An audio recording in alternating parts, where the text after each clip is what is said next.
ഈശോയേറ്റവും പ്രിയപ്പെട്ടവരെ, തിരുവിഷ്ടമേടിലേക്ക് സ്വാഗതം. ഏവർക്കും ഈശോയിൽ കൃപയും സമാധാനവും. ഈ ലോക ജീവിതം ഒരു സമരമാണ്. നന്മതിന്മകൾ തമ്മിലുള്ള സമരം, വിശ്വാസവും അവിശ്വാസവും തമ്മിലുള്ള സമരം, സത്യവും വ്യാജവും തമ്മിലുള്ള സമരം. ജീവിത പ്രതിസന്ധികളൊക്കെ ഈ സമരമുഖത്തെ നിരന്തരം നമ്മുടെ മുമ്പിൽ കൊണ്ടുവരുന്നുണ്ട്. എങ്ങനെയാണ് ഈ സമരത്തെ നേരിടുക? ഓർമ്മകൾ കൊണ്ടാണ് നമുക്ക് നേരിടാൻ കഴിയുക. വിശ്വാസ കൂട്ടായ്മയുടെ ജീവിത വഴിയിൽ സത്യത്തിനു വേണ്ടി നിലകൊണ്ടവർ നമ്മുടെ മുൻപിൽ ഓർമ്മയായി നിൽപ്പുണ്ട്. അത്തരം ഒരു ഓർമ്മയാണ് വിശുദ്ധ തോമസ് ശ്ലീഹയുടേത്. യേശുക്രിസ്തുവിന് സാക്ഷ്യം നൽകാനും സത്യപക്ഷത്ത് നിലയുറപ്പിക്കാനും വിശ്വാസം ഏറ്റുപറയാനും എങ്ങനെയാണ് ജീവിതത്തെ ഉപയോഗിക്കേണ്ടതെന്ന് വ്യക്തമായി നമ്മെ പഠിപ്പിക്കുന്ന ആളാണ് വിശുദ്ധ തോമസ് ശ്ലീഹ. അഭിമാനത്തോടെ മാർത്തോമായുടെ മക്കളെന്നൊക്കെ പറയുമ്പോഴും പലപ്പോഴും തോമസ് ശ്ലീഹ അനുവർത്തിച്ച വിശ്വാസത്തിന്റെ ഏറ്റുപറച്ചിൽ ജീവിതത്തിൽ നടത്താൻ നമുക്ക് കഴിയാതെ പോകുന്നു. നമ്മുടെ ജീവിതവും ആരംഭിക്കുന്നത് ഒരു ഏറ്റുപറച്ചിലാണ്. മാമുദീസയിൽ നാം വിശ്വാസം ഏറ്റുപറയുന്നു. പിശാചിനെയും അവന്റെ ആഡംബരങ്ങളെയും ഉപേക്ഷിക്കുന്നുവെന്നും ദൈവരാജ്യത്തിൽ അംഗമാകാൻ ആഗ്രഹിക്കുന്നുവെന്നും പറഞ്ഞ് ക്രിസ്തുവിലായിത്തീരുകയാണ് നാം. യേശുക്രിസ്തുവിനോട് അനുരൂപപ്പെടാൻ വേണ്ടി സഭയുടെ വിശ്വാസം നാം ഏറ്റുപറയുന്നു. ഞങ്ങൾ വിശ്വസിക്കുന്നു എന്ന ഏറ്റുപറച്ചിൽ ഈ സഭാ കൂട്ടായ്മ ക്രിസ്തുവിൽ ആരംഭിച്ച ജീവിതയാത്രയുടെ എല്ലാ ഘട്ടങ്ങളെയും പേറുന്നതാണ്. അവിടെയൊക്കെ സഭ എങ്ങനെയാണ് വിശ്വാസം ഏറ്റുപറഞ്ഞ് മുൻപോട്ട് പോയത്, ആ വഴിയിൽ മുൻപോട്ട് ചരിക്കാൻ ഞാനും നിങ്ങളും വിളിക്കപ്പെടുന്നു. അപ്പോൾ വിശ്വാസത്തിന്റെ ഏറ്റുപറച്ചിൽ മാമുദീസയിൽ ആരംഭിക്കും. അത് അവസാനിക്കുന്നത് മരണത്തോടെയാണ്. മാമുദീസ എന്ന കൂദാശ ഒരു ഓൺഗോയിങ് പ്രോസസ്സാണ്, നിരന്തരമുള്ള യാത്രയാണ്. ജീവിതത്തിന്റെ ഓരോ നിമിഷവും ക്രിസ്തുവിനെ ഏറ്റുപറയാനുള്ളതാണ് എന്ന അടിസ്ഥാന തത്വമാണ് ഈ കൂദാശ നമ്മുടെ മുമ്പിൽ വെക്കുക. ഒരു ദിവസം കൊണ്ട് വിശ്വാസം ഏറ്റുപറയുകയും മറുദിവസം അതിനെ തള്ളിപ്പറയുകയും ചെയ്യുന്നതിൽ അർത്ഥമില്ല. ജീവിതത്തിൽ അനുനിമിഷം വിശ്വാസം ഏറ്റുപറയുന്നതിനായി നിരവധിയായ ജീവിത സന്ദർഭങ്ങൾ നമ്മുടെ മുമ്പിൽ ഉണ്ടാകുന്നുണ്ട്. അത്തരം സന്ദർഭങ്ങളാണ് പ്രതികൂലങ്ങളായും സഹന നിമിഷങ്ങളായും ജീവിതത്തിന്റെ എതിർപ്പുകളായിട്ടൊക്കെ നമ്മുടെ മുമ്പിലേക്ക് വരുന്നത്. അത് തിരിച്ചറിയാനും ആ നിമിഷങ്ങളിൽ ക്രിസ്തുവിനെ ഏറ്റുപറയാനും എത്രത്തോളം എനിക്ക് നിങ്ങൾക്കും ആകുന്നുണ്ട് എന്നതാണ് ജീവിതത്തെ വിജയകരമാക്കി മാറ്റുക. ഈ ഒരു ബോധ്യത്തോടെ വേണം ഈ ഭൂമിയിൽ ജീവിക്കാൻ. ജീവിതത്തിന്റെ ഓരോ നിമിഷവും ജീവൻ അർപ്പിച്ചും വിശ്വാസത്തിന് വേണ്ടി നിലകൊള്ളാൻ നമുക്ക് ബാധ്യതയുണ്ട്. ജീവൻ അർപ്പിച്ച് വിശ്വാസത്തിന് വേണ്ടി നിലകൊള്ളുക എന്നത് നമ്മൾ സാമാന്യഗതിയിൽ നടത്തുന്ന ഒരു യുദ്ധമായിട്ടല്ല, ആയുധം കൊണ്ടുള്ള യുദ്ധമല്ല. അവനവൻ ക്രിസ്തുവിൽ ഉറച്ച് സത്യവിശ്വാസം ഏറ്റുപറഞ്ഞ് വചനത്തിന് അനുരൂപരായി ജീവിച്ച് വെളിപ്പെടുത്തുകയാണ് ക്രിസ്തു എന്ന യാഥാർത്ഥ്യത്തെ ആനുകാലിക ജീവിതത്തിൽ. യേശുവിനെ ലോകത്ത് വെളിപ്പെടുത്തുക എന്നത് ഈ യുദ്ധത്തിന്റെ പ്രത്യേകതയാണ്. ഈ യുദ്ധം സ്നേഹത്തിന്റെ യുദ്ധമാണ്. തിന്മകൾക്കെതിരെ സ്നേഹം കൊണ്ട്, വ്യാജത്തിനെതിരെ സത്യം കൊണ്ട്, തിന്മകൾക്കെതിരെ നന്മകൾ കൊണ്ട് ജീവിതം നിരന്തരമായി നടത്തുന്ന ഈ യുദ്ധത്തിൽ മുൻപോട്ട് പോകാൻ എനിക്ക് നിങ്ങൾക്കും ബാധ്യതയുണ്ട്. അങ്ങനെ ഒരു ബാധ്യത നമ്മൾ ഏറ്റെടുക്കുന്നതാണ് മാമുദീസയിൽ വിശ്വാസ ജീവിതം ആരംഭിക്കുമ്പോൾ. മാമുദീസയിൽ നമുക്ക് അറിവ് നൽകപ്പെടുന്നു, ജ്ഞാനം നമ്മിൽ പ്രവർത്തിക്കാൻ ആരംഭിക്കുന്നു. ജ്ഞാനത്തിൽ മുങ്ങിയവരാണ് നമ്മൾ. ക്രിസ്തുവാകുന്ന അറിവിൽ എങ്ങനെ പുരോഗമിക്കുമ്പോഴും ജീവിതത്തിൽ നേരിടുന്ന എല്ലാ പ്രതിസന്ധികളുടെയും അർത്ഥം തിരിച്ചറിയാനും ആ ഓരോ ജീവിത പ്രതിസന്ധികളോടും പ്രത്യുത്തരിക്കാനും ക്രിസ്തുവിൽ നമുക്ക് കഴിയണം. നമുക്കെതിരായ ഒരു എതിർപ്പുണ്ടാകുമ്പോൾ, ജീവിതം നമുക്കെതിരെ കൈപ്പുള്ള പാനപാത്രം വെച്ച് നീട്ടുമ്പോൾ ആ പാനപാത്രത്തെ എങ്ങനെയാണ് നാം നേരിടുക എന്ന് നമ്മെ പഠിപ്പിച്ചവരാണ് വിശുദ്ധാത്മാക്കൾ, രക്തസാക്ഷികൾ. ജീവൻ ചിന്തിയും കർത്താവിന്റെ പക്ഷത്ത് നിൽക്കാൻ ഉറപ്പ് കാണിച്ച മഹാവിശുദ്ധന്മാരെ അനുസ്മരിച്ച് ജീവിതത്തിൽ നാം നേരിടുന്ന ചില്ലറയായ പ്രതികൂലങ്ങൾ, നിസ്സാരങ്ങളായ ബുദ്ധിമുട്ടുകൾ, അവയെ മറികടക്കാൻ നമുക്ക് കഴിയണം. നാം ഒരിക്കലും രക്തം ചിന്തുന്ന ഒരു പാതയിലേക്ക് എത്തിയിട്ടില്ല. മതമർദ്ദനങ്ങളുടെയും പീഡനങ്ങളുടെയും കാലത്ത് വിശ്വാസം ഏറ്റുപറയാൻ കരുത്ത് കാണിക്കുക എന്നത് അത്ര എളുപ്പമുള്ള കാര്യമായിരുന്നില്ല. ജീവൻ ത്യജിക്കുക എന്നത് ഓരോ നിമിഷവും സംഭവിക്കുന്ന കാര്യമാണ്. അവരവന്റെ ഇഷ്ടങ്ങളെയും താല്പര്യങ്ങളെയും ഉപേക്ഷിക്കാൻ എത്രത്തോളം നമുക്ക് മനസ്സാകുന്നുണ്ടോ, എത്രത്തോളം നാം ബലം പ്രാപിക്കുന്നുണ്ടോ, അപ്പോഴൊക്കെ നാം വിശ്വാസം ഏറ്റുപറയും. സുവിശേഷത്തിൽ വിശുദ്ധ യോഹന്നാൻ സുവിശേഷം 20-ാം അധ്യായത്തിൽ 24 മുതൽ 29 വരെ തിരുവചനങ്ങളിൽ വിശ്വാസം ഏറ്റുപറയുന്ന ഒരു ശ്ലീഹയെ നമുക്ക് കാണാം. എന്റെ കർത്താവേ, എന്റെ ദൈവമേ എന്ന് വിശുദ്ധ യോഹന്നാൻ 20-28 എന്റെ കർത്താവേ, എന്റെ ദൈവമേ എന്ന 2 വാക്കുകൾ കൊണ്ട് തോമസ് ശ്ലീഹ വിശ്വാസം ഏറ്റുപറയുകയാണ്. വിശ്വാസത്തിന്റെ ഏറ്റുപറച്ചിലിന്റെ അടിസ്ഥാനമായി ഉണ്ടാകേണ്ട 2 കാര്യങ്ങളാണ് എന്റെ കർത്താവേ, എന്റെ ദൈവമേ എന്നത്. യേശുക്രിസ്തുവിനെ കർത്താവും ദൈവവുമായി തിരിച്ചറിയുകയും ഏറ്റുപറയുകയും ചെയ്യുകയാണ് തോമസ് ശ്ലീഹ. തോമസ് ലീഹ വിശ്വാസം ഏറ്റുപറയുന്ന ആ സന്ദർഭം വളരെ പ്രധാനപ്പെട്ട ഒന്നാണ്. വിശ്വാസത്തിന് വേണ്ടി ജീവൻ അർപ്പിച്ച തോമസ് ലീഹ ഒരു വിശ്വാസ വിരുദ്ധനായിട്ട് അല്ലെങ്കിൽ സംശയമുള്ള ആളായിട്ടാണ് നമ്മൾ പലപ്പോഴും കാണുക. 24-ാം തിരുവചനത്തിൽ തോമസ് ലീഹ സംശയിക്കുകയാണ്. ആഴ്ചയുടെ ആദ്യ ദിവസം യേശു ശിഷ്യന്മാർക്ക് പ്രത്യക്ഷപ്പെടുന്നുണ്ട്. അങ്ങനെ പ്രത്യക്ഷപ്പെടുന്ന സമയത്ത് തോമസ് അവരോട് കൂടെ ഉണ്ടായിരുന്നില്ല. ഇവർ എങ്ങനെ ഇരിക്കുകയായിരുന്നു? ഭയന്ന് കഥകടച്ചിരിക്കുകയായിരുന്നു. യഹൂദരെ ഭയന്ന് കഥകടച്ചിരുന്ന ശിഷ്യന്മാരുടെ മധ്യയാണ് യേശു പ്രത്യക്ഷപ്പെടുന്നത്. ആ സമയത്ത് തോമസ് അവിടെയില്ല. എല്ലാവരും ഭയന്നിരിക്കുമ്പോൾ തോമസ് പുറത്തായിരുന്നു. അതിനർത്ഥം തോമസ് ഭയന്നിരുന്നില്ല എന്നാണ്. യേശുവിന്റെ ക്രൂശീകരണത്തിൽ ഭയന്ന് അവൻ നഷ്ടപ്പെട്ടു വന്ന ബോധ്യത്തോടെ യഹൂദർ തങ്ങളെയും പിടികൂടും, തങ്ങളുടെ നേരെയും അതിക്രമം കാണിക്കും എന്ന് ഭയന്ന് ഒളിച്ചിരിക്കുകയാണ് ശിഷ്യന്മാർ. അങ്ങനെ ഭയന്നിരിക്കുന്നവരുടെ മധ്യയാണ് യേശു പ്രത്യക്ഷപ്പെടുന്നത്. തോമസ് അവരോട് കൂടെ ഇല്ലായിരുന്നത് കൊണ്ട് തോമസ് വന്നു കഴിയുമ്പോൾ അവരത് പറയുന്നുണ്ട്, യേശു വന്നു. യേശുവിനെ തങ്ങൾ കണ്ടു എന്ന് പറയുമ്പോൾ തോമസ് ലീഹ അത് വിശ്വസിക്കുന്നില്ല. തോമസ് ലീഹ പറയുന്നത്, ഞാൻ അങ്ങനെയൊന്നും വിശ്വസിക്കില്ല. അവനെ കണ്ട്, അവന്റെ മുറിവുകൾ കണ്ട്, അവന്റെ പാർശ്വത്തിൽ വിരൽ വയ്ക്കാതെ ഞാൻ ഇത് വിശ്വസിക്കുകയില്ല. നിങ്ങൾ കണ്ടത് യഥാർത്ഥ യേശുവിനെ അല്ല എന്നാണ് തോമസ് ലീഹ പറയുന്നത്. ഇത് പലപ്പോഴും നമ്മുടെ ജീവിതത്തിലൊക്കെ നമുക്ക് കാണാം. നമുക്ക് യേശുവിന്റെ സാമീപ്യം തിരിച്ചറിയാൻ കഴിയുന്നത് എങ്ങനെയാണ്? മറ്റുള്ളവരുടെ വിശ്വാസത്തിന്റെ പ്രകടനം കൊണ്ടാണ്. തോമസിന് സംശയമുണ്ടാകാനുള്ള പ്രധാന കാരണമായിട്ട് എനിക്ക് തോന്നിയിട്ടുള്ളത്, തോമസ് ലീഹ അവിടെ ഇല്ലാത്തപ്പോൾ യേശു വന്നുവെന്ന് ഇവർ പറയുന്നു. യേശു അങ്ങനെ വന്നുവെങ്കിൽ, അവൻ ജീവനുള്ളവനായി കൂടെ ഉണ്ടെങ്കിൽ പിന്നെ എന്തിനാണ് കഥകടച്ചിരിക്കുന്നത്? കഥകടച്ചിരിക്കുന്നത് ഭയന്നിട്ടാണല്ലോ. അത് യേശു നഷ്ടപ്പെട്ടതിന്റെ പേരിലുള്ള ഭയമാണല്ലോ. ഇപ്പൊ യേശു നഷ്ടപ്പെട്ടതിന്റെ പേരിൽ ഭയന്നിരിക്കുകയും അതേസമയം യേശുവിനെ കണ്ടു എന്ന് പറയുകയും ചെയ്യുമ്പോൾ ഇവർ കണ്ടത് യേശുവിനെ ആകില്ല. ആ ഒരു ബോധ്യമാണ് തോമസിനുള്ളത്. ഒരു ദർശനമാകാം, ഒരു തോന്നലാകാം. അങ്ങനെയാണ് തോമസ് സംശയിക്കുന്നത്. നേരിട്ട് യേശു വന്നുവെങ്കിൽ, അവൻ മരണത്തെ ജയിച്ചവനായി കൂടെ വന്നുവെങ്കിൽ പിന്നെ എന്തിനു ഭയപ്പെടാനാണ്? മരണത്തെ ജയിച്ച ഒരുവന് വരാൻ കഴിയുമെങ്കിൽ അപ്രകാരം ഒരുവൻ കൂടെ ഉള്ളവർ എന്തിനും ഭയന്ന് കഥകടച്ചിരിക്കണം. ഈ ഒരു സംശയമാണ് തോമസിനുള്ളത്. അതുകൊണ്ട് തോമസ് പറയാണ്, അവന്റെ മുറിവുകൾ കാണണം, അവന്റെ പാർശ്വത്തിൽ വിരൽ വെക്കണം, ആ മുറിവിൽ വിരൽ വെക്കണം, അപ്പോൾ മാത്രമേ ഞാൻ വിശ്വസിക്കൂ.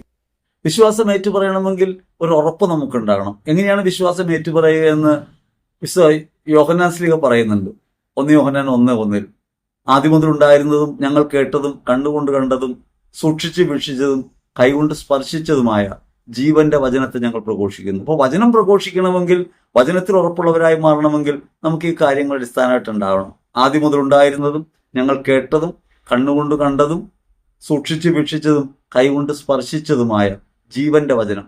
ആ ജീവന്റെ വചനമായ ക്രിസ്തുവിൽ വിശ്വസിക്കുന്ന ഒരാളായി തീരണമെന്നാണ് ഇവിടെ തോമസ് ലീഹ പറയുക. ഞാൻ കൈകൊണ്ട് സ്പർശിച്ചാലല്ലാതെ, ആദ്യം മുതൽ ഉണ്ടായിരുന്നതാണ്, കേട്ടിട്ടുണ്ട്, കണ്ടിട്ടുണ്ട്, പക്ഷേ ഞങ്ങളിത് സ്പർശിച്ചറിയണം. അങ്ങനെ കണ്ണുകൊണ്ട് കണ്ടും സ്പർശിച്ചറിഞ്ഞും മാത്രമേ താൻ ഇത് ഏറ്റുപറയൂ എന്ന് വിശുദ്ധ തോമസ് പറയാൻ കാരണമായിട്ട് എനിക്ക് തോന്നിയിട്ടുള്ളത് ഈ സ്ലീഹന്മാരുടെ പ്രവൃത്തിയാണ്. നമ്മൾ ലോകത്ത് ക്രിസ്തുവിനെ വെളിപ്പെടുത്തുന്നവരായി മാറണമെങ്കിൽ നമുക്കൊരു ഉറപ്പും ബോധ്യം ഉണ്ടാകണം. നമുക്ക് ഉറപ്പും ബോധ്യം ഉണ്ടാകുമ്പോഴെങ്ങനെയാണ് നമ്മുടെ ജീവിതം പ്രത്യാശയിൽ ഉറച്ചതാകും, സ്വാതന്ത്ര്യമുള്ളതാകും, ക്രിസ്തുവിന് അനുരൂപമായിട്ട് മാറും. നാം ഇന്ന് ജീവിക്കുന്നത് വിശ്വാസം ഏറ്റുപറയുന്ന ഒരു വഴിയിലാണോ എന്ന് ചിന്തിക്കണം.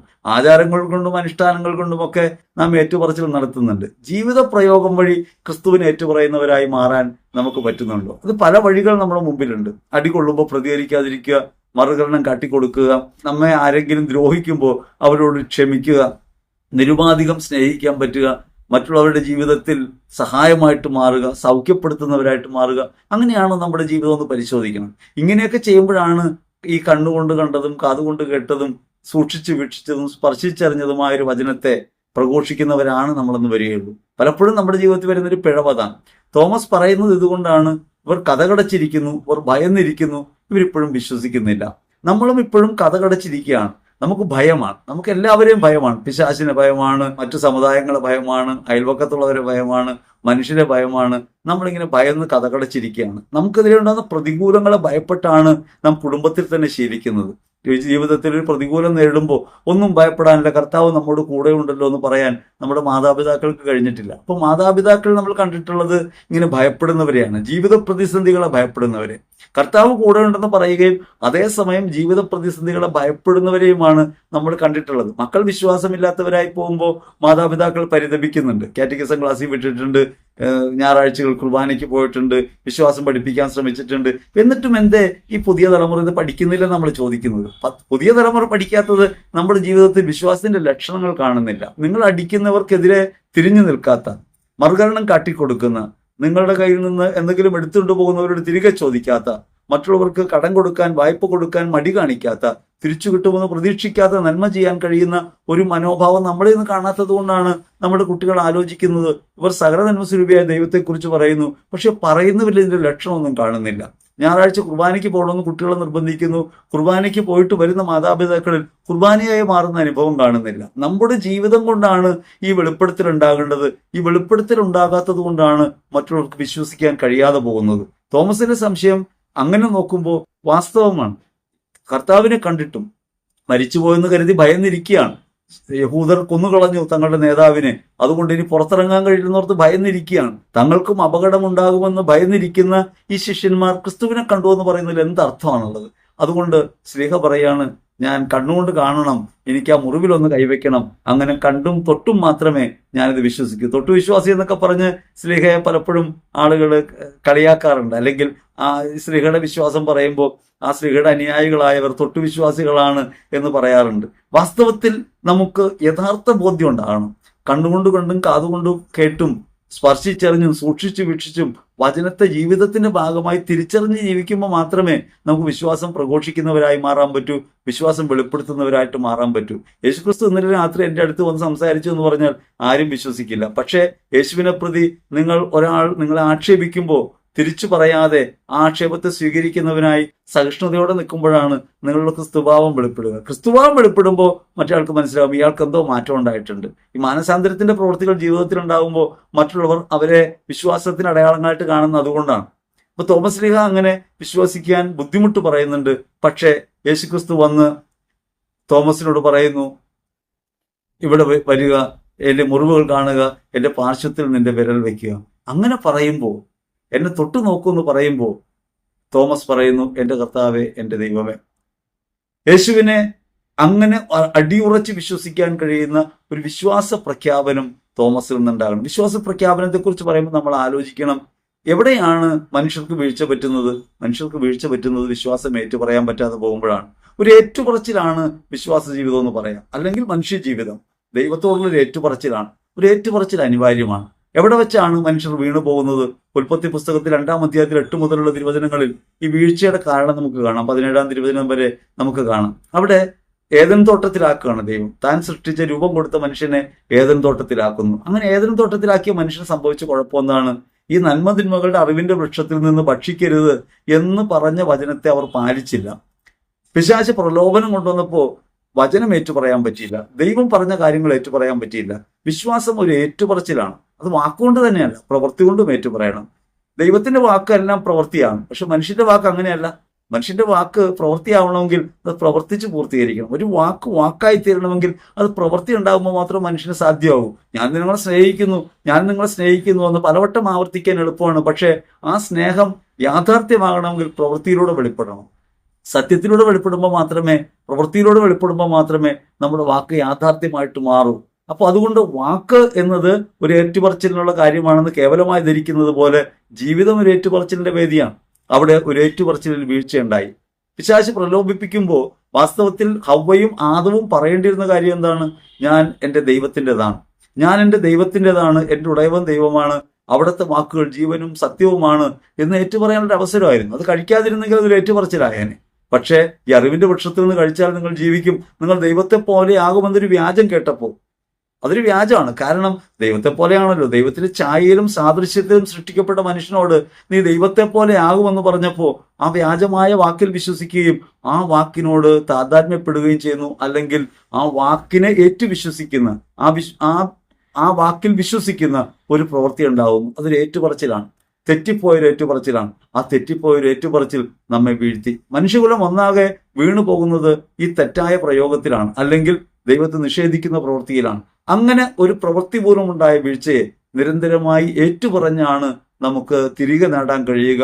അത് അതരം കൊണ്ടുള്ള ഏറ്റുപറച്ചിൽ മാത്രമല്ല, അത് ഹൃദയം കൊണ്ടുള്ളത് കൂടിയാണ്. ഇപ്പൊ ജീവിതത്തിൽ വിശ്വാസം ഏറ്റുപറയുന്നു, മാമോദീസയിൽ നമ്മൾ വിശ്വാസം ഏറ്റുപറയുന്നു, വീണ്ടും ജനിക്കുന്നത് വിശ്വാസം ഏറ്റുപറഞ്ഞുകൊണ്ടാണ്. ആ ജനനം മരണം വരെയുള്ള നമ്മുടെ ജീവിതാവസ്ഥകൾക്കകത്തൊക്കെ ഏറ്റുപറയുന്ന പ്രവൃത്തികളിലൂടെ നാം മുന്നോട്ട് നയിക്കേണ്ടതുണ്ട്. വാക്കുകൊണ്ട് മാത്രമല്ല പ്രവൃത്തി കൊണ്ടും നിരന്തരമായി ഏറ്റുപറയാൻ നമ്മൾ വിളിക്കപ്പെടുന്നു. ഈ ഒരു ഓർമ്മപ്പെടുത്തലാണ് തോമസ് ലീഹ നമ്മുടെ മുമ്പിൽ വയ്ക്കുന്നത്. എൻ്റെ കർത്താവേ, എൻ്റെ ദൈവമേ എന്ന് നമ്മൾ നിരന്തരം ഏറ്റുപറയണം. അതെങ്ങനെയാണ് ഏറ്റുപറയേണ്ടതെന്ന് ആലോചിക്കേണ്ടത്.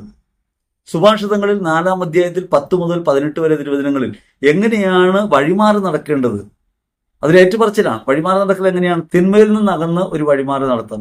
ആ വഴിമാറി നടത്തം ലോകത്തെ മുഴുവൻ പ്രചോദിപ്പിക്കുന്ന ഒന്നായിട്ട് മാറും. ഇയാൾക്ക് എന്ത് പറ്റി? ഇയാൾ എന്താണ് ഇങ്ങനെ മാറിയത്? ഇയാൾ എങ്ങനെ എന്താ വഴിമാറി നടക്കുന്നത് എന്തുകൊണ്ടാണ് എന്ന് ലോകത്തിന്റെ മുമ്പിൽ സാക്ഷ്യമായിട്ട് മാറും. അങ്ങനെ ഉണ്ടാവണമെങ്കിൽ സുഭാഷിതം 4:10 പറയാണ്, കർത്താവിന്റെ വചനം, എൻ്റെ വാക്കുകൾ നിന്റെ ഹൃദയത്തിൽ പതിയട്ടെ, അപ്പോൾ നിനക്ക് ദീർഘായുസ് ഉണ്ടാവും. നമ്മൾ സാധാരണഗതിയിൽ ദീർഘായുസ് എന്ന് പറയുന്നത് 90 മരിക്കുന്ന ഒരു കാര്യത്തെക്കുറിച്ചാണ്. ദീർഘായുസിനെ സംബന്ധിച്ച് നമ്മൾ കാണേണ്ടത് ഇത് പഴയ നിയമ പ്രതീകത്തിലാണല്ലോ നമ്മൾ കാണുക. അവിടെ ദീർഘായുസ് എന്ന് പറയുന്നത് വളരെ കാലം ഭൂമി ജീവിച്ചിരിക്കുന്ന കാര്യത്തെക്കുറിച്ചാണ്. എന്നാൽ യഥാർത്ഥത്തിൽ നിത്യജീവിതമാണ് ഒരു ദീർഘായുസായിട്ട് കാണാൻ പറ്റുക. നാം ദൈവത്തിലേക്കാണല്ലോ എത്തിച്ചേരുക, മരണമില്ലാത്തൊരവസ്ഥയിലേക്കാണ്. നമ്മെ കൊല്ലാൻ ഈ ലോകത്തിന് സാധ്യമല്ല, കാരണം നമുക്ക് മരണമില്ല, നമ്മൾ നിത്യമായി ജീവിക്കുന്നവരാണ്. ദൈവത്തിന്റെ സന്നിധിയിൽ എപ്രകാരമാണ് മനുഷ്യനുള്ളതെന്ന് മോശയുടെ മുമ്പിൽ ദൈവം വെളിപ്പെടുത്തുന്നുണ്ട്. മുൾപ്പടർപ്പി വെച്ച്, ഞാൻ അബ്രഹാമിന്റെയും ഇസ്ഹാക്കിന്റെയും യാക്കോബിന്റെയും ദൈവമാണ്, ഞാൻ മരിച്ചവരുടെ അല്ല ജീവിക്കുന്നവരുടെ ദൈവമാണ്. അങ്ങനെ ജീവിക്കുന്നവരുടെ ദൈവമാണ്, നമ്മളെന്നും ജീവിക്കുന്നവരാണ്. ഈ ദീർഘായുസ് ഉണ്ടാകണമെങ്കിൽ വചനം ഹൃദയത്തിൽ പതിയണം.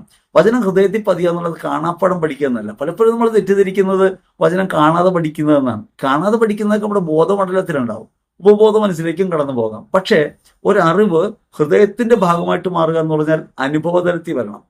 അനുഭവതലത്തിൽ വരുന്ന എപ്പോഴാണ്? ഒരു വചനം പ്രാക്ടീസ് ചെയ്യുമ്പോഴാണ്. ഹൃദയത്തിൽ പതിയുന്ന അപ്പോഴാണ്, പ്രാക്ടീസ് ചെയ്യുമ്പോഴാണ്. നിങ്ങൾ കാണാതെ പഠിക്കുന്ന ഒരു കാര്യം, തീ പൊള്ളും എന്ന് നിങ്ങൾ എഴുതി പഠിക്കുകയാണ്. തീക്ക് പൊള്ളിക്കാൻ ശേഷിയുണ്ട്, തീയിൽ തൊട്ടാൽ പൊള്ളും എന്ന് നിങ്ങൾ പഠിക്കുക. ഇത് നിങ്ങൾ എഴുതി പഠിച്ചുകൊണ്ട് അതൊരു അനുഭവമില്ല. പക്ഷെ എപ്പോഴെങ്കിലും ഒന്ന് തീയിൽ തൊട്ടു നോക്കിയാൽ, ആ ചൂട് അനുഭവിച്ചാൽ തീ പൊള്ളുന്നതാണ് നിങ്ങൾക്ക് ബോധ്യം വരും. അല്ലെങ്കിൽ മറ്റൊരാൾക്ക് പൊള്ളിയത് കാണുമ്പോൾ നിങ്ങൾക്ക് ബോധ്യം വരും. അപ്പോൾ കണ്ടും കേട്ടും കൊണ്ടും അറിയേണ്ടതുണ്ട്. കൊണ്ടറിവാണ് ഹൃദയത്തിൽ പതിയുക. അത് തീയിൽ കൈവച്ചിട്ട് പൊള്ളിയിട്ടുള്ള ഒരാളുടെ പിന്നെ എഴുതി കൊടുത്ത് പറയേണ്ട കാര്യമൊന്നുമില്ല, അയാൾക്ക് തീ കാണുമ്പോൾ അറിയാം എങ്ങനെ അത് പ്രയോഗിക്കണമെന്ന്. അതേപോലെ ഹൃദയത്തിന്റെ ഭാവമായിട്ട് മാറണം. സ്നേഹം ഹൃദയത്തിൽ നിന്ന് വരണമെന്നൊക്കെ പറയുന്നത് അതുകൊണ്ടാണ്. അത് ഹൃദയഭാവമാണ്, അനുഭവതലമാണ്. ഒരു അനുഭവതലത്തിലില്ലാത്ത കാര്യത്തെ നമുക്ക് കുറച്ച് വിശ്വസിക്കാൻ പറ്റില്ല. അതുകൊണ്ടാണ് യോഹന്നാൻ ശ്ലീഹ പറയുന്നത്, ഞങ്ങൾ ആദ്യം മുതലുണ്ടായിരുന്നത് ഞങ്ങൾ കേട്ടതും കണ്ടതും സൂക്ഷിച്ച് വീക്ഷിച്ചതും കൈകൊണ്ട് സ്പർശിച്ചതുമായ, അങ്ങനെ ജീവിതത്തിന്റെ സമസ്ത തലത്തെയും സ്പർശിക്കുന്ന ഒന്നായി മാറിയ ഹൃദയത്തിൽ തൊട്ട ഒരു കാര്യമാണെങ്കിൽ നമുക്കത് ഉറപ്പിച്ച് പറയാൻ പറ്റും. അപ്പോൾ മാത്രമേ അത് ഹൃദയത്തിന്റെ തികവിൽ നിന്ന് പുറപ്പെടുന്ന വാക്കായിട്ട് മാറൂ. കേവലം അതരം കൊണ്ടൊരു പ്രസംഗം പറയുന്നതിൽ യാതൊരു കാര്യമില്ല.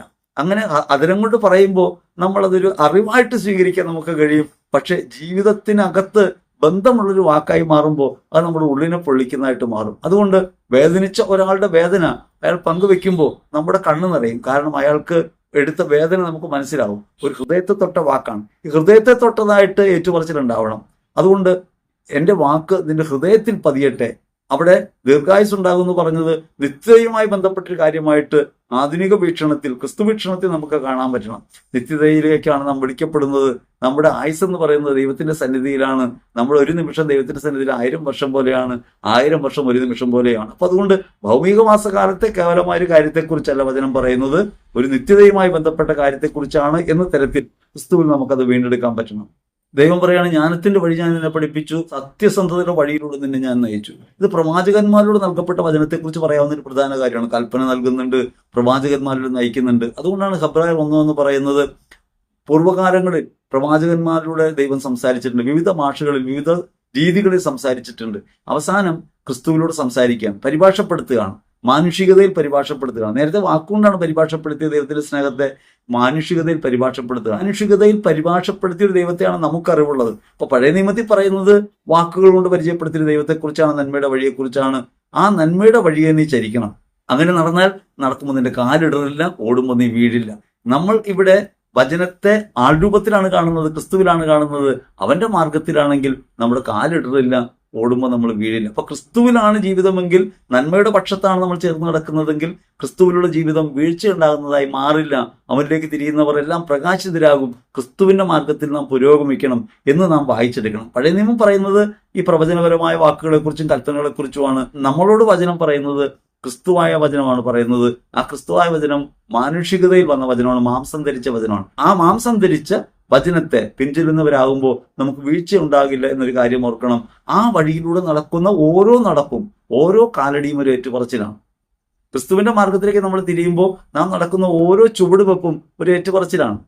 ഈ ലോകത്തിൽ നിന്ന് മാറി നാം നടക്കുകയാണ്. ഈ ലോകത്തിന്റെ സാമാന്യതയിൽ നിന്ന്, അതായത് സമ്പത്താണ് പ്രധാനമെന്ന് കരുതുന്ന, പ്രശസ്തിയാണ് പ്രധാനമെന്ന് കരുതുന്ന, സുഖഭോഗങ്ങളാണ് പ്രധാനമെന്ന് കരുതുന്ന ലോകവീക്ഷണത്തിൽ നിന്ന് മാറി നമ്മൾ വേറൊരു വഴിയെ നടക്കുകയാണ്. നിസ്വതയുടെ, അവനവനുപേക്ഷയുടെ, ക്ലേശങ്ങളിൽ ഭഗ്നാശരാകാത്ത, സഹനങ്ങളെ സ്വീകരിക്കുന്ന ഒരു മാർഗത്തിലൂടെ നമ്മൾ നടക്കുമ്പോൾ മാറി നടക്കുകയാണ്. ഈ മാറി നടപ്പ് യഥാർത്ഥത്തിൽ ഒരു ഏറ്റുപറച്ചിലാണ്. യേശുവിലുള്ള വിശ്വാസം മുഖേന മാത്രമേ അങ്ങനെ നടക്കാൻ കഴിയൂ. അടികൊള്ളുമ്പോൾ ക്ഷമിക്കാൻ കഴിയണമെങ്കിൽ ക്രിസ്തു ഇല്ലാതെ വേറൊരു മാർഗ്ഗമില്ല. അല്ലെങ്കിൽ നമ്മൾ പല്ലിറുമി സഹിച്ചേക്കാം, അടികൊള്ളുമ്പോൾ സഹിച്ചേക്കാം, പല്ലിറുമിയേക്കാം, നിവൃത്തികേട് കൊണ്ട് അടിക്കാതിരുന്നേക്കാം, പക്ഷേ അത് ക്ഷമയാകില്ല. ക്ഷമ എങ്ങനെയാണ്? അവരെ കുറ്റപ്പെടുത്താതെ കാണാൻ പറ്റുന്നതിന്റെ പേരാണ് ക്ഷമ. അവരെ കുറ്റപ്പെടുത്താതെ കാണാൻ പറ്റുന്നതിന്റെ പേരാണ്.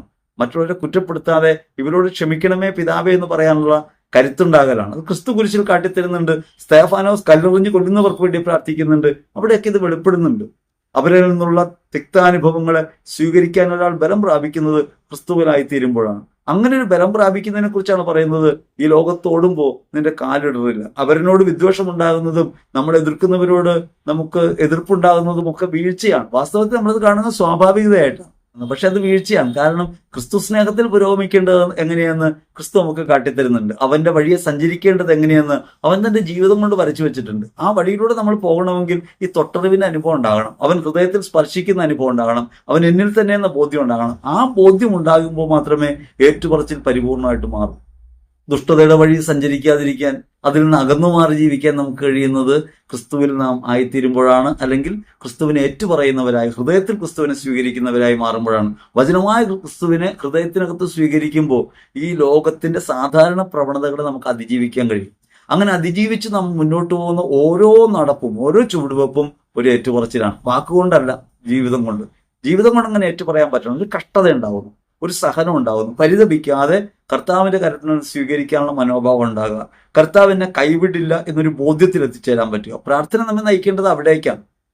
എൻ്റെ ജീവിതത്തിൽ ഉണ്ടാകുന്ന ഏത് അനുഭവവും എൻ്റെ കർത്താവിന്റെ സന്നിധിയിലാണെന്നും അവൻ എന്നെ കാണുന്നുണ്ടെന്നും എൻ്റെ കാലിടറാതെ നോക്കാൻ അവിടെ നിന്ന് കൂടെയുണ്ടെന്നും എനിക്ക് ബോധ്യം ഉണ്ടാകുമ്പോൾ എൻ്റെ ഹൃദയത്തിൽ ഞാൻ ബലം പ്രാപിക്കും. അങ്ങനെ ക്രിസ്തുവിലാണ് ഞാനെന്ന ബോധ്യം എനിക്കുണ്ടാകുമ്പോൾ ഈ ലോകത്തിന്റെ സാമാന്യ പ്രവണതകളെ അതിജീവിക്കുന്നൊരു ജീവിതം ഉണ്ടാകും. സാമാന്യ പ്രവണതകളാണ് ലോകമോഹങ്ങളിൽ കൊടുക്കുക. ഈ ലോകത്തെ ആവശ്യങ്ങളൊന്നും നേടേണ്ടെന്നോ ഈ സമ്മർദ്ദങ്ങളൊക്കെ തള്ളിക്കളയാൻ കഴിയുന്നതാണെന്നോ ഞാൻ പറയുന്നില്ല.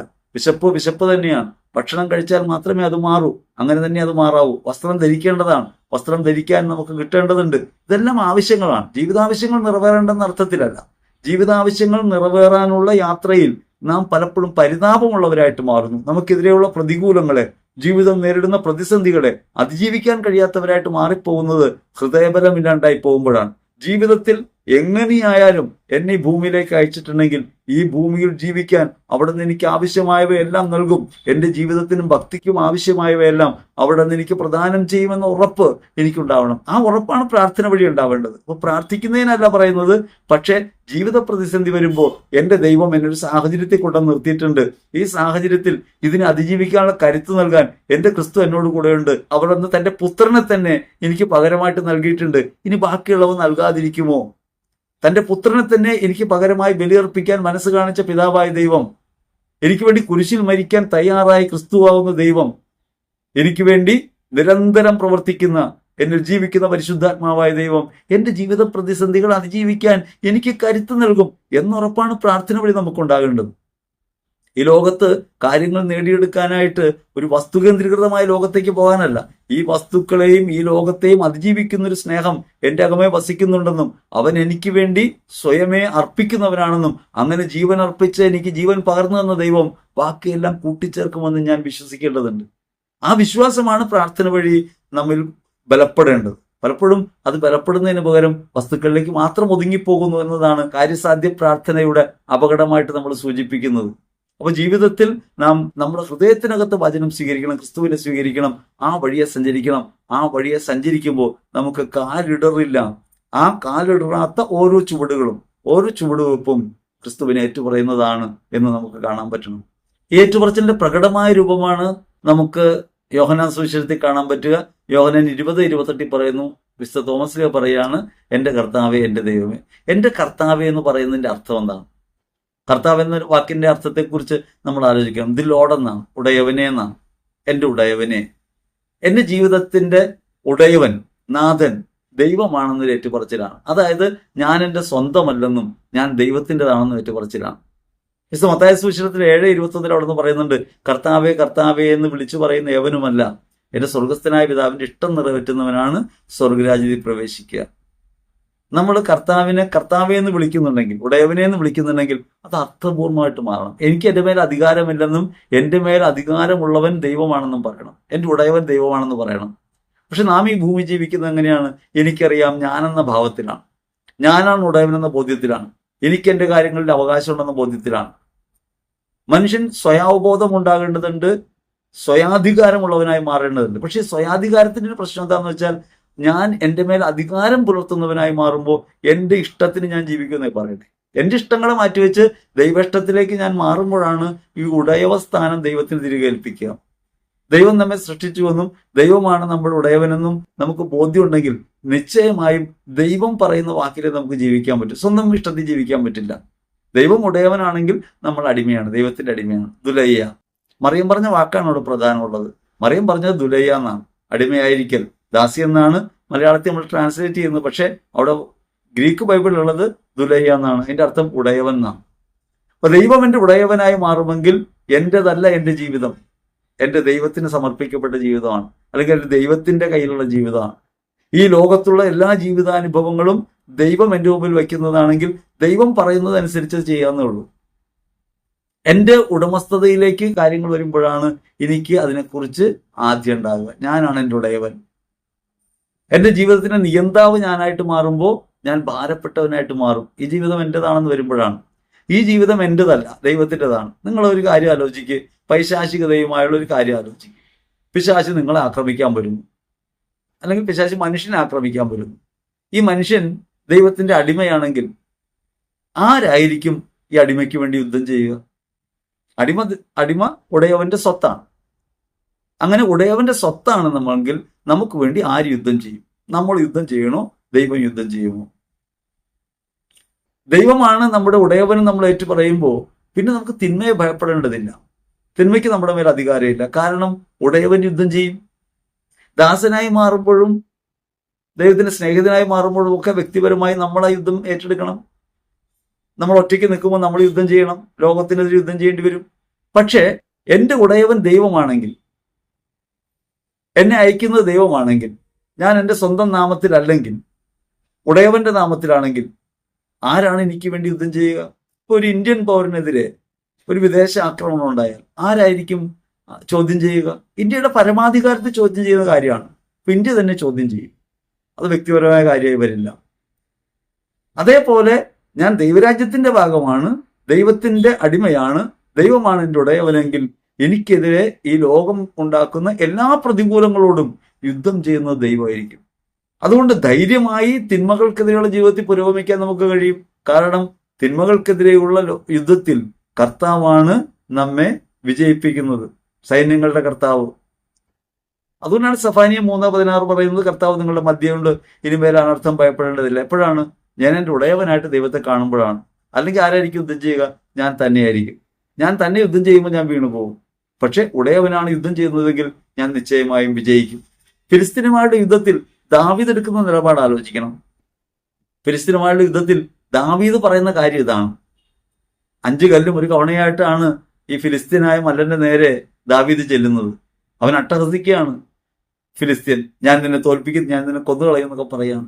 അങ്ങനെ ഭീഷണി മുഴക്കുമ്പോൾ, നീ നിന്ദിച്ച കർത്താവായ ദൈവത്തിന്റെ നാമത്തിലാണ് ഞാൻ വരുന്നത്, അവിടുന്ന് ഇന്ന് നിന്നെ എൻ്റെ കയ്യിൽ ഏൽപ്പിക്കും, നിന്നെ തല ഞാൻ വെട്ടിയെടുക്കും, നിന്റെ ശരീരം ആകാശത്തിലെ പക്ഷികൾക്ക് ഭക്ഷണമായി ഞാൻ കൊടുക്കും എന്നൊക്കെ ദാവീദ് പറയുന്നത് ദാവീദിന്റെ വീരവാദമല്ല, എന്നെ അയച്ച കർത്താവിന്റെ നാമത്തിലാണ്.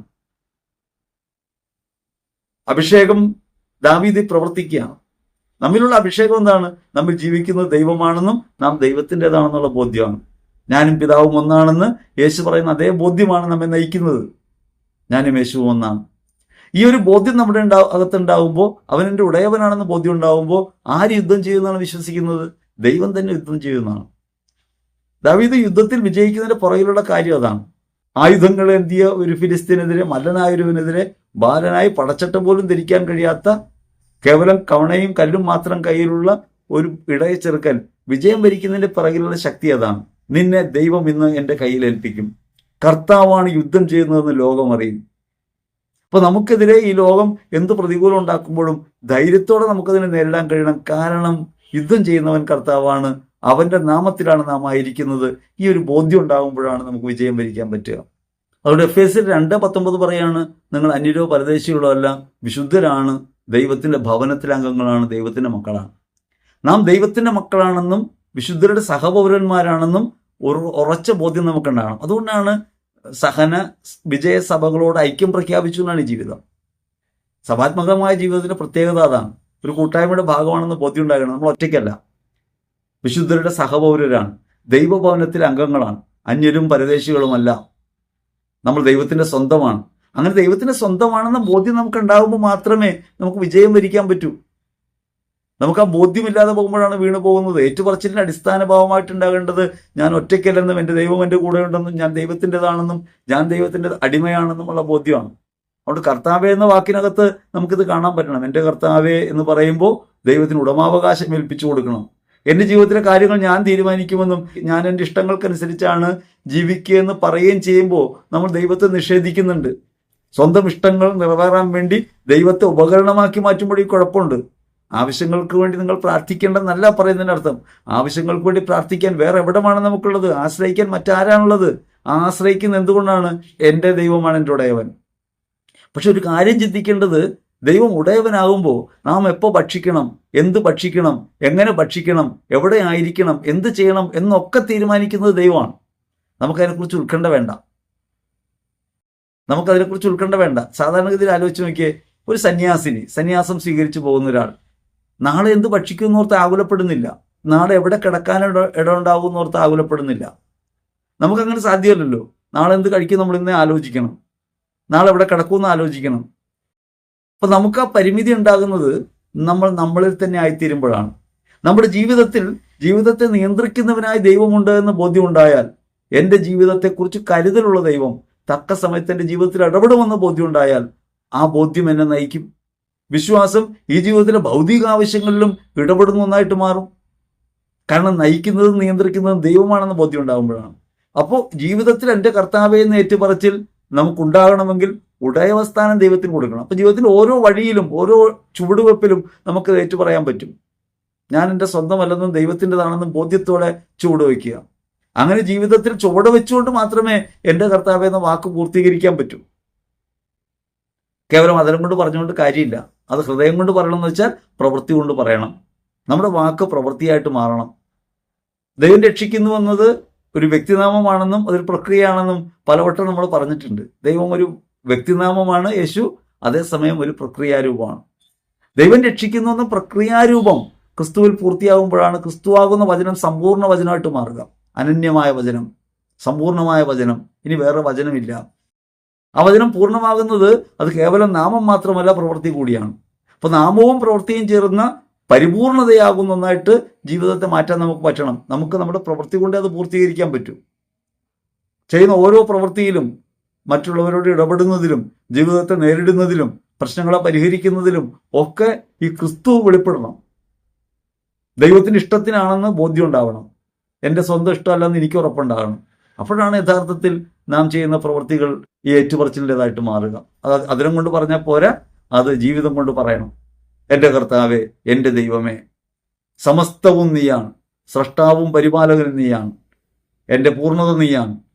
അങ്ങനെ ദൈവത്തെ തിരിച്ചറിയാൻ കഴിഞ്ഞ് ജീവിതത്തിൽ അത് ഏറ്റുപറയുന്നവരായി മാറാൻ നമുക്ക് കഴിയേണ്ടതുണ്ട് എന്നാണ് വചനം ഓർമ്മിപ്പിക്കുക. അതാണ് സ്ലീഹ തൻ്റെ ജീവിതം കൊണ്ട് പൂർത്തിയാക്കിയതും. തോമസ് ലീയുടെ ജീവിതം പരിശോധിക്കുമ്പോൾ നമുക്കറിയാലോ, എൻ്റെ കർത്താവ് എൻ്റെ ദൈവമേ എന്ന് ഈ കർത്താവിനെ കണ്ടുമുട്ടിയ സമയത്ത് തോമസ് പറഞ്ഞു. പക്ഷേ തോമസ് അവിടെ നിന്നില്ല. തോമസ് എവിടെയാണ്? ജീവാർപ്പണം വഴിയാണ്, ക്രിസ്തുവിന് വേണ്ടി മരിക്കാൻ തയ്യാറായിടത്താണ്, രക്തം ചിന്തിക്കൊണ്ടാണ് ആ ഏറ്റുപറച്ചിൽ പൂർണ്ണമാക്കുന്നത്. അപ്പൊ ജീവിതത്തിന്റെ സാമാന്യതയിൽ അധരം കൊണ്ട് പറയുന്നൊരു വാക്ക് ജീവിതത്തിന്റെ പ്രയോഗ വഴിയിൽ പരിപൂർണമാക്കാൻ കഴിയുമ്പോഴാണ് ഏറ്റുപറച്ചിൽ പൂർണ്ണമാകുക. അതുകൊണ്ട് മാമോദീസയിൽ നാം ഏറ്റുപറഞ്ഞ കാര്യം പൂർണ്ണമാകുന്നത് നമ്മുടെ ജീവിതത്തിലെ അർപ്പണം വഴിയാണ്. ജീവിതത്തിൽ ഓരോ നിമിഷവും നമ്മുടെ അവസാന നിമിഷമായി കണ്ട്, ജീവാർപ്പണത്തിന്റെ വേദിയായി കണ്ട്, സ്വയമുപേക്ഷയുടെ പ്രവൃത്തികൾ എത്രത്തോളം ഉണ്ടാകുന്നുവോ അത്രത്തോളം ഏറ്റുപറച്ചിൽ പൂർണ്ണമാകും. അപ്പോഴാണ് ഈ തോമസിന്റെ പാരമ്പര്യം ഉണ്ടെന്നൊക്കെ പറയുന്നതിൽ എന്തെങ്കിലും അർത്ഥം ഉണ്ടാകുക. നാം എങ്ങനെയാണ് അധരം കൊണ്ട് ഏറ്റുപറയുന്നുണ്ട്, ഹല്ലേലൂയ പറയുന്നുണ്ട്, സ്തുതിക്കുന്നുണ്ട്, പ്രാർത്ഥിക്കുന്നുണ്ട്, ആചാരങ്ങളിലൊക്കെ പങ്കെടുക്കുന്നുണ്ട്. പക്ഷേ അതേസമയം ജീവിത പ്രയോഗ വഴിയിൽ നുണ പറയാൻ അവസരം ഉണ്ടായാൽ ആ നുണ പറഞ്ഞ് കാര്യം നേടാൻ നമ്മൾ ശ്രമിക്കും. ശുപാർശകൾക്ക് ശ്രമിക്കും, തട്ടിപ്പുകൾക്ക് ശ്രമിക്കും, അവരെൻ്റെ കയ്യിലുള്ളത് കൈക്കലാക്കാൻ നമ്മൾ ശ്രമിക്കും. അധരം കൊണ്ട് നന്മ പറയുമ്പോഴും ഹൃദയം കൊണ്ട് തിന്മയിൽ വാഴും. അങ്ങനെയൊക്കെയാണോ നമ്മൾ സ്നേഹം കിട്ടണമെന്ന് ദുർവാശി പിടിക്കുന്നവരായി, അധികാരത്തിന് വേണ്ടി ബലം പിടിക്കുന്നവരായി? അത് വ്യക്തിതലത്തിലും കുടുംബതലത്തിലും സാമൂഹ്യ തലത്തിലും സഭാ കൂട്ടായ്മയ്ക്കകത്ത് പോലും ഇത്തരം പ്രവണതകളുണ്ട്. അത് മനുഷ്യത്വത്തിന്റെ ബലഹീനതയാണ്. പക്ഷേ ഈ മനുഷ്യത്വത്തിന്റെ ബലഹീനതയെ മറികടക്കാൻ കഴിയുമ്പോഴാണ്, വിശ്വാസത്തിന്റെ പേരിലാണ് നമ്മുടെ ജീവിതം എന്ന് വരിക. അവരാകട്ടെ കുഞ്ഞാടിന്റെ രക്തം കൊണ്ടും സ്വന്തം സാക്ഷ്യം കൊണ്ടും ശത്രുവിന്റെ മേൽ വിജയം നേടി. കുഞ്ഞാടിന്റെ രക്തം കൊണ്ടും സാക്ഷ്യത്തിന്റെ വചനം കൊണ്ടും. കുഞ്ഞാടിന്റെ രക്തത്താൽ തളിക്കപ്പെട്ടവരാണ്, വിളിക്കപ്പെട്ടവരാണ് നമ്മൾ. ആ രക്തത്തിൽ അഭിഷേചിതരാണ് നമ്മൾ സാക്ഷ്യവചനം കൊണ്ടാണ് പൂർണ്ണത പ്രാപിക്കുക. അതുകൊണ്ട് ജീവിതം ഒരു സാക്ഷ്യമായിട്ട് മാറുമ്പോഴും, ക്രിസ്തുവിന്റെ പേരിൽ നിലപാടുകൾ എടുക്കുമ്പോഴും, ജീവിതത്തിലെ ഓരോ സന്ദർഭങ്ങളിലും അവൻ ഏറ്റുപറയുന്ന ചുവടുവെപ്പുകൾ ഉണ്ടാകുമ്പോഴും, പ്രവൃത്തി വഴി മുന്നേറുമ്പോഴുമാണ് വാസ്തവത്തിൽ നാം പുരോഗമിക്കുക എന്ന കാര്യം ഓർക്കണം. അപ്പോഴാണ് വിശ്വാസത്തിന്റെ വഴിയെ മുന്നേറാൻ പറ്റുക. അങ്ങനെയാണ് പൂർണ്ണത പ്രാപിക്കുക. തോമസ് അത് പൂർത്തിയാക്കി. അതുകൊണ്ടാണ് തോമസ് ആദ്യം പറഞ്ഞ വാക്കിന് ബലം ഉണ്ടാകുന്നത്. എൻ്റെ കർത്താവേ, എൻ്റെ ദൈവമേ എന്ന വാക്ക് ബലപ്പെട്ടതായി മാറുന്നത് വിലപ്പെട്ടതെൻ്റെ ജീവൻ അർപ്പിച്ചുകൊണ്ടാണ്. അത് വിലപ്പെട്ടതല്ലെന്നും ക്രിസ്തുവാണ് വിലപ്പെട്ടതെന്നും ഏറ്റു പറയാൻ പറ്റി. അവിടെയാണ് ആ വാക്ക് പൂർണ്ണതയായിട്ട് മാറുക. ഇപ്പൊ കേവല വാക്കുകളിൽ നിന്ന് പ്രവൃത്തി വഴി വാക്കിന്റെ പൂർണ്ണതയിലേക്ക് നമുക്ക് എത്താൻ കഴിയണം. ജീവിതം അങ്ങനെ സ്വയാർപ്പണത്തിൻ്റെതായിട്ട് മാറണമെന്ന് വചനം ഓർമ്മിപ്പിക്കുകയാണ്, ഈ തിരുനാൾ ഓർമ്മിപ്പിക്കുകയാണ്. നാം ഓരോരുത്തരും മൂലക്കല്ലായ യേശുവിലാണ്. ജീവിതം ഇങ്ങനെ പിതാവായ ദൈവത്തിന്റെ സ്നേഹമാണെന്ന് പ്രഖ്യാപിക്കാൻ വേണ്ടി ജീവൻ അർപ്പിക്കാൻ കരുത്ത് കാട്ടിയ ഒരുവൻ ആണ് നമ്മുടെ മൂലക്കല്ല്. അവനിലാണ് നമ്മൾ പടുത്തുയർത്തപ്പെടുന്നത്. അപ്പോസ്തലന്മാരും പ്രവാചകന്മാരും നമ്മെ പടുത്തുയർത്തിയിട്ടുണ്ട്. ആ പടുത്തുയർത്തിയത് ഈ മൂലക്കല്ലിലാണ്, ക്രിസ്തുവിന്റെ അർപ്പണത്തിലാണ്. അങ്ങനെ പിതാവായ ദൈവത്തിന്റെ പുത്രനാണ് താനെന്ന് വെളിപ്പെടുത്തിയത് തന്റെ ജീവാർപ്പണം വഴിയാണ്. ദൈവത്തിന്റെ സ്നേഹം വെളിപ്പെടുത്തുക എന്ന ദൗത്യം ഈ ഭൂമിയിൽ പൂർത്തീകരിച്ചുകൊണ്ടാണ് ക്രിസ്തു നമ്മെ വിളിക്കുന്നത്, എൻ്റെ പിന്നാലെ വരിക. അങ്ങനെ പിന്നാലെ യേശുവിനെ അനുഗമിച്ചവർ, അപ്പോസ്തലന്മാരും പ്രവാചകന്മാരും നമുക്ക് കാട്ടിത്തന്ന വഴിയിലൂടെ നാം പോകുന്ന ക്രിസ്തുവിലേക്കാണ്. അതുകൊണ്ട് മൂലതത്വമായ ക്രിസ്തുവിൽ നിന്നാണ് ജീവിതം. ഞാൻ തോമസിൻ്റെയാണ്, ഞാൻ അപ്പോളോസിൻ്റെതാണ്, ഞാൻ പൗലോസിൻ്റെതാണ് എന്ന വാദങ്ങൾക്കൊന്നും പ്രസക്തിയില്ല. ഇവിടെ വ്യക്തികൾക്കല്ല പ്രാധാന്യം, ക്രിസ്തുവിലേക്കാണ്. അതുകൊണ്ടാണ് പൗലോസിൽ പറയുന്നത് ഞാൻ അപ്പോളോസിൻ്റെതാണ്, ഞാൻ പൗലോസിൻ്റെതാണ് എന്ന തർക്കങ്ങൾക്ക് ഒരു പ്രാധാന്യമില്ല. ക്രിസ്തുവിലാണ് എല്ലാവരും. ആ ഒരു ബോധ്യം നമുക്കുണ്ടാകണം. സത്യമായ വചനത്തെ ഹൃദയത്തിൽ സ്വീകരിക്കുന്നവരായി മാറാൻ നമുക്ക് കഴിയേണ്ടത് അങ്ങനെയാണ്. അങ്ങനെ ക്രിസ്തുവിൽ സമന്വയിക്കപ്പെട്ട ഭവനമായിട്ടാണ് നാം വളർന്നുകൊണ്ടിരിക്കുകയെന്നും നാം ഓരോരുത്തരും നിരന്തരം പടുത്തുയർത്തപ്പെട്ടുകൊണ്ടിരിക്കുകയാണെന്നും വിശ്വാസത്തിന്റെ വഴിയിലുള്ള യാത്രയിലാണ് നമ്മളെന്ന് നമുക്ക് ബോധ്യം ഉണ്ടാകണം. ആ യാത്രയിലുടനീളം എൻ്റെ കർത്താവേ, എൻ്റെ ദൈവമേ എന്ന് ഏറ്റുപറച്ചിലുണ്ടാകണം. ദൈവത്തെ കർത്താവും ദൈവവുമായി തിരിച്ചറിഞ്ഞ് സ്വീകരിക്കാൻ നമുക്ക് പറ്റണം. ജീവിതത്തിന്റെ ഉടയവൻ ദൈവമാണെന്നും സ്രഷ്ടാവും പരിപാലകനുമായ അവനിലാണ് നമ്മളെന്നും തിരിച്ചറിഞ്ഞ് ജീവിതം നയിക്കുകയും ജീവിത പ്രയോഗത്തിൽ അത് വെളിപ്പെടുത്തുകയും ചെയ്യുന്നവരായി നമ്മൾ ജീവിക്കുകയും ചെയ്യുമ്പോഴാണ് മാമോദീസയിൽ പറഞ്ഞ ഏറ്റുപറച്ചിൽ പൂർണ്ണമാകുക. അങ്ങനെ ഏറ്റുപറച്ചിലിന്റെ ജീവിതം നിത്യതയിലേക്ക് നമുക്ക് പ്രവേശനം നൽകുന്നു. ആ മഹാവിരുന്നിൽ പങ്കെടുക്കാനായിട്ട് നമ്മെ യോഗ്യരാക്കി തീർക്കുന്നു എന്ന ബോധ്യം ഉണ്ടാവണം. ജീവിതത്തിന്റെ രക്ഷാനുഭവം മുഴുവനും ഈ ഏറ്റുപറച്ചിൽ അടിയുറച്ചതാണ്. ശുരറ്റം പ്രിയപ്പെട്ടവരെ, അതുകൊണ്ട് നാം ഓർക്കേണ്ടതുണ്ട്, ജീവിതം ഓരോ നിമിഷവും നമ്മോട് ആവശ്യപ്പെടുന്ന ഒരു ഏറ്റുപറച്ചിലാണ്. അത് അധരം കൊണ്ടുള്ള പറച്ചിലല്ല, ജീവിതം കൊണ്ടാണ്. ആ ജീവിതം കൊണ്ട് എത്രത്തോളം നമുക്ക് അങ്ങനെ ഏറ്റുപറയാൻ പറ്റുന്നുണ്ട് എന്നതിനെക്കുറിച്ച് ഗൗരവമായിട്ട് ആലോചിക്കണം. വീണുപോയ നിമിഷങ്ങളെക്കുറിച്ച് അനുദപിക്കണം.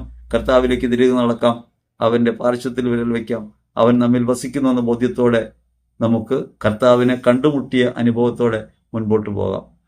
യോഹന്നാൻ ശ്ലീഹ പറയുന്നത് പോലെ, ആദ്യം മുതലുണ്ടായിരുന്നതും ഞങ്ങൾ കണ്ണുകൊണ്ട് കണ്ടതും കാതുകൊണ്ട് കേട്ടതും സൂക്ഷിച്ച് വീക്ഷിച്ചതും സ്പർശിച്ചറിഞ്ഞതുമായ ആ വചനത്തെക്കുറിച്ച്, രുചിച്ചറിഞ്ഞ ജീവിച്ചറിഞ്ഞ വചനത്തെക്കുറിച്ച് ഞങ്ങൾ പ്രഘോഷിക്കുന്നു. അങ്ങനെയൊരു പ്രഘോഷണമായി നമ്മുടെ ജീവിതം മാറട്ടെ എന്ന് ആശംസിക്കുന്നു. ദൈവം നമ്മെ അനുഗ്രഹിക്കട്ടെ. ആമേൻ.